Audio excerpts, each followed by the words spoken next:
Bizim məktəbin sənədi Quranın bu ayəsidir. Mən dəvətin müqabilində sizdən ancaq bunu istəyirəm ki, mənim əhl-i beytimi sevəsiniz. Əşhəs Həzrət Əlinin yanındaydı.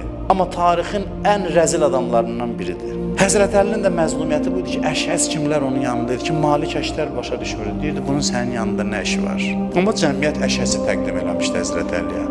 Əşhəs gəlib hörmətsiz şəkildə, deyirlər ki, gizli şəkildə məktublaşırmış Muaviyə ilə Həzrət Əlinin yanında olan. Gəldi, dedi Həzrət Əliyə ki, bütün günü Hasandan səni tanıyırıq, elə hey deyirsən ki, mənim bu vaxtı belə zülümlər oldu, filan oldu. Niyə qılınca əl atmadın? Həzrət Əli sakit cavab verir ki, qılınca əl ata bilərdim. Sənin dediyini eləyə bilərdim. Və heç kəs də mənim qarşımda dayana bilməzdi. Amma bizim yolumuz bu deyil. Biz bu yolla gedə bilmərik. Camaat gəlib Həzrət Əlinin evinə ki, gəl bizə xəlifə ol. Görür ki, o düz gəlməyiblər. Lazımi şəkildə gəlməyiblər. Camaatı apardı Zübeyrin evinə. Dedi ki, Zübeyrə beyyət edin. Zübeyrə dedi ki, mən də hazıram sənə beyyət edeyim. Düzdür, qapısına gəlmişdilər, amma dinə aşiq deyildi o adamlar.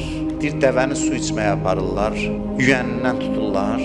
O da onun burun hissəsinə bağlanır. Deyirdi ki, cəmiyyəti belə təsəvvür eləsək, Əli aram-aram aparacaqdı onu məqsədə tərəf, Tohid bulağına tərəf ki, burnunu zərrə qədər zədələnməyəcəkdi.